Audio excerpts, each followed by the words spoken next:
Hello friends, UGC net knowledge point में आपका स्वागत है। आज हम करेंगे UGC net paper 2 public administration के एमसीक्यू चैप्टर वाइज। तो यूनिट नंबर 8 चैप्टर नंबर 24। तो आइए स्टार्ट करते हैं। इससे पहले चैनल पे आप नए हैं तो चैनल को जरूर सब्सक्राइब कीजिए, लाइक एंड शेयर कीजिए। क्वेश्चन नंबर फर्स्ट, नीति निर्माण की अवधारणा निम्नलिखित में से किससे जुड़ी है? इसका करेक्ट आंसर है आंसर नंबर बी, सार्वजनिक क्षेत्र से। क्वेश्चन नंबर सेकंड, शैक्षणिक अवधारणा के रूप में नीति शब्द कब उभर कर सामने आया था? इसका करेक्ट आंसर है आंसर नंबर ए, वर्ष 1950 में। क्वेश्चन नंबर थर्ड, निम्नलिखित में से नीति का आशय क्या है? इसका करेक्ट आंसर है आंसर नंबर बी, नियमों का समूह। क्वेश्चन नंबर फोर, यह एक सरकारी इकाई है जिसका संबंध इसके वातावरण के साथ होता है। निम्नलिखित में से क्या है? इसका करेक्ट आंसर है आंसर नंबर सी, नीति का अवधारणा, नीति की अवधारणा। क्वेश्चन नंबर 5, नीति निर्माण कहा जाता है? इसका करेक्ट आंसर है आंसर नंबर बी, सर्वोत्तम विकल्प के चयन को। क्वेश्चन नंबर 6, निर्णय से आप क्या समझते हैं? इसका करेक्ट आंसर है आंसर नंबर सी, यह चयन की एक प्रक्रिया है। क्वेश्चन नंबर 7, नीति निर्णय के समान है। इसका करेक्ट आंसर है आंसर नंबर डी, आंशिक सत्य। क्वेश्चन नंबर 8, नीतियों का निर्माण चरणों में संभव है, कथन सत्य है। इसका करेक्ट आंसर है आंसर नंबर ए, हाँ। क्वेश्चन नंबर 9, निम्नलिखित में से कौन सा से लोक नीति का सिद्धांत है? इसका correct answer answer number B, वृद्धिशील पैराडाइम।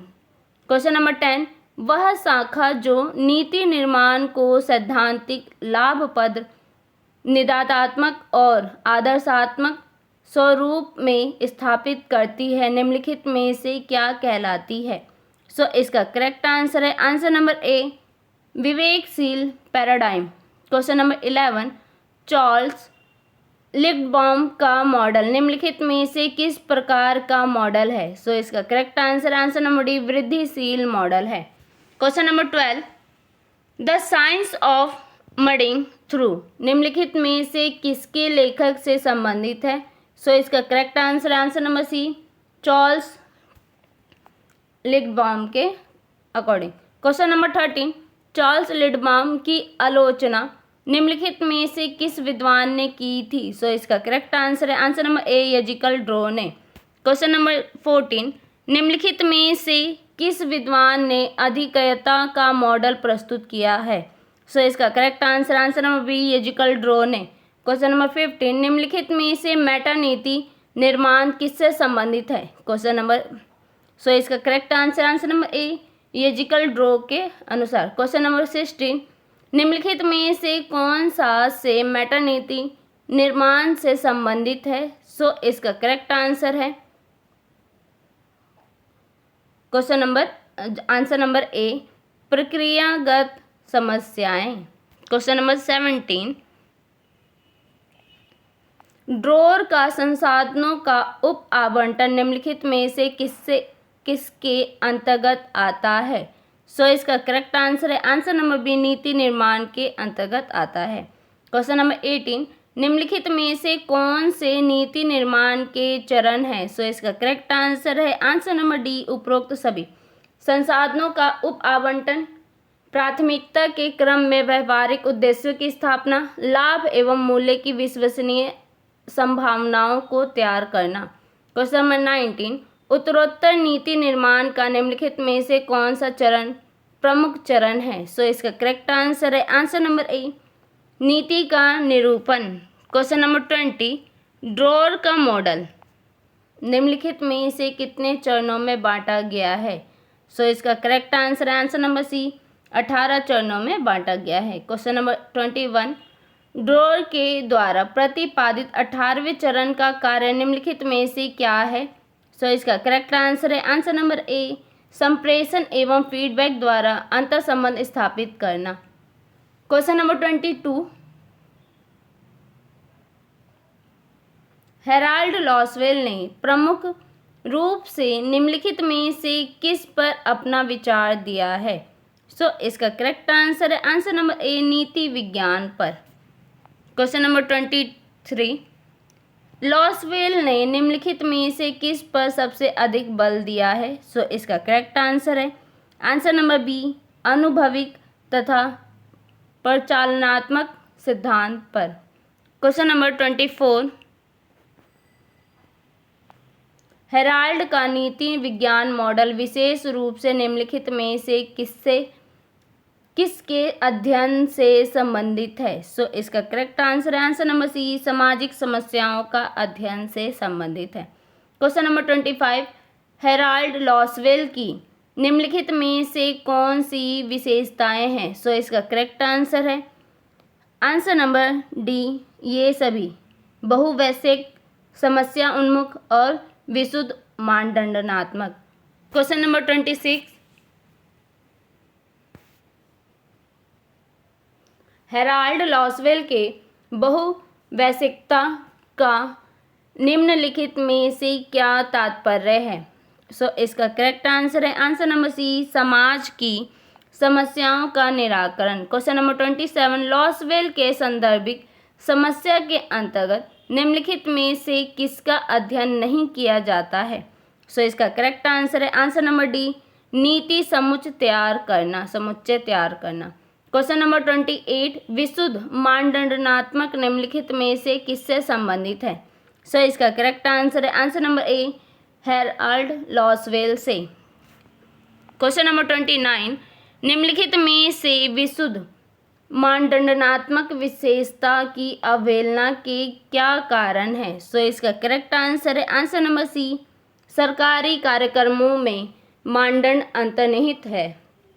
क्वेश्चन नंबर 30, निम्नलिखित में से प्रतिमानों का क्या उपयोग है? सो इसका correct answer answer number B नीति समस्याओं के प्रमुख पक्षों को चिन्हित करना। क्वेश्चन नंबर 31, निम्नलिखित में से यह किसका कथन है कि नीति कोई निर्णय नहीं है अपितु कार्यवाही हेतु मार्गदर्शन है? सो इसका करेक्ट आंसर है आंसर नंबर सी रिचर्ड रोज। क्वेश्चन नंबर 32, निम्नलिखित में से किसने कहा है कि प्रशासन के वास्तविक निर्णय अपनी सैद्धांतिक व्याख्या से है? सो इसका करेक्ट आंसर है आंसर नंबर बी चार्ल्स लिडबॉम ने कहा है। क्वेश्चन नंबर 33, मैचअप करना है। सो इसका करेक्ट आंसर है क्वेश्चन नंबर 33 मैचअप करना है। सो इसका करेक्ट आंसर है आंसर नंबर सी साइमन ने। फोर्थ, निर्णय का बाधित तार्किकता प्रतिमान लिडबॉम, निर्णय का इंक्रीमेंटल प्रतिमान एथियोजनी, निर्णय का मिक्स स्कैनिंग प्रतिमान डोर यजिकल ड्रॉ, निर्णय ऑप्टिकल प्रतिमान। नेक्स्ट क्वेश्चन नंबर 34, इसका करेक्ट आंसर नंबर ए नीति निर्माण यजिकल ड्रॉ, वृद्धिशील मॉडल लिडबॉम, बहुवैश्विक लॉसवेल, नीति अवधारणा रिचर्ड रोज। नेक्स्ट क्वेश्चन नंबर 35, यजिकल ड्रॉ लिडबॉम के मॉडल को क्यों अंतर्संगत मानते थे? क्योंकि सो इसका करेक्ट आंसर है आंसर नंबर सी यह उनके बीच अंतर उत्पन्न करता है जिसके पास शक्ति कम या अधिक होती है। नेक्स्ट क्वेश्चन नंबर 36, निम्नलिखित में से किस आधार पर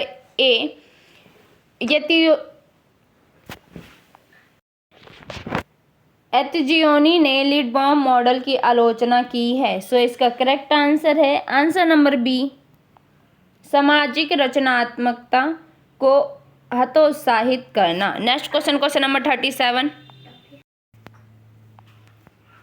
वृद्धिशील मॉडल के अन्य किस नाम से जाना जाता है? यानी वृद्धिशील मॉडल को अन्य किस नाम से जाना जाता है? सो इसका करेक्ट आंसर है आंसर नंबर ए कार्मिक सीमित तुलनाओं का मॉडल।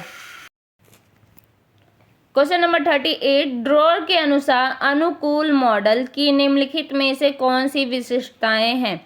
सो इसका करेक्ट आंसर है आंसर नंबर ए फर्स्ट, सेकंड, फोर्थ। इसका सरोकार उत्तरोत्तर नीति निर्माण से है। इसमें तार्किक और अतार्किक दोनों तत्व होते हैं। इसमें स्वनिर्मित प्रतिपुष्टि अवस्था होती है।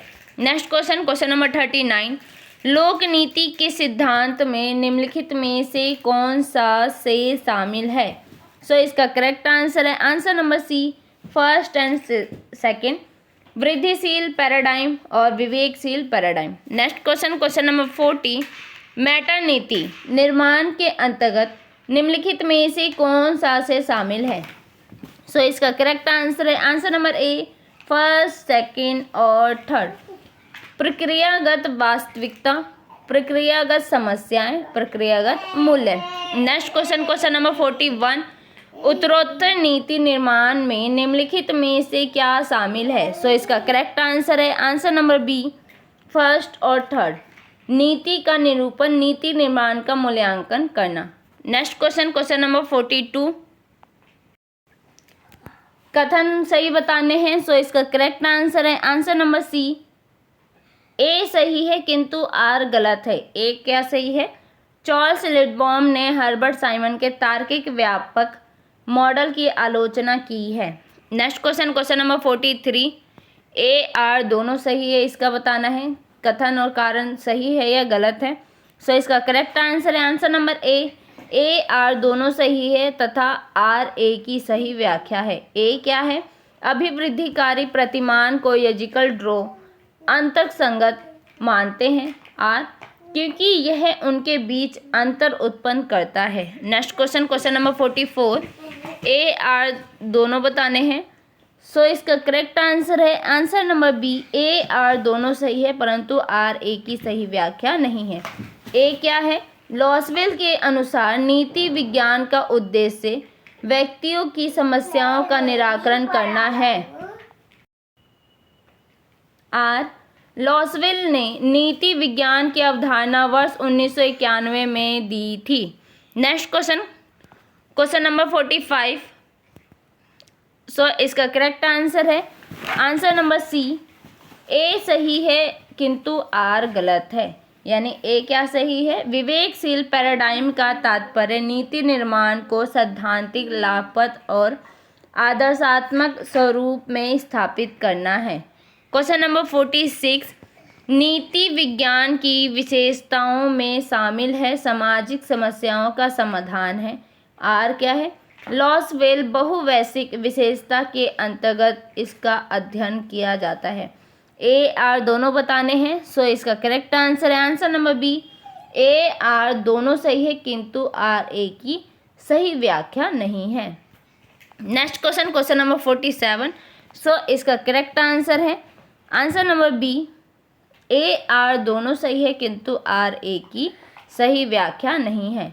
लोक नीति एवं राजनीतिक व्यवस्थाओं के बारे में सरल एवं स्पष्ट तरीके से विचार देना प्रतिमान की उपयोगिता है। आर नीति समस्याओं के प्रमुख पक्षों को चिन्हित करना है। नेक्स्ट क्वेश्चन, क्वेश्चन नंबर 48, सो इसका करेक्ट आंसर है आंसर नंबर सी, ए सही है किंतु आर गलत है। ए क्या है? नियमों का एक समूह जिससे निर्धारित वांछित उद्देश्यों को प्राप्त करने हेतु प्रयोग में लाना नीति है। नेक्स्ट क्वेश्चन, क्वेश्चन नंबर 49, सो इसका करेक्ट आंसर है आंसर नंबर सी, ए सही है किंतु आर गलत है। ए क्या है? नीति निर्माण की धारणा सार्वजनिक क्षेत्र का प्रतिनिधित्व करती है। नेक्स्ट क्वेश्चन, क्वेश्चन नंबर 50, सो इसका करेक्ट आंसर है आंसर नंबर बी, ए सही है किंतु ए आर दोनों सही है परंतु आर ए की सही व्याख्या नहीं है। ए कथन जो है वे सार्वजनिक क्षेत्र जो जीवन के विविध पक्षों को गहन रूप से प्रभावित करते हैं नीति निर्माण की प्रक्रिया कहलाते हैं। कारण जो है पर्यावरण नीति, स्वास्थ्य नीति आदि सभी नीति निर्माण के सार्वजनिक क्षेत्र हैं। सो ये था आपका चैप्टर नंबर 24। वीडियो अच्छी लगे तो लाइक कीजिए, शेयर कीजिए, सब्सक्राइब कीजिए। धन्यवाद।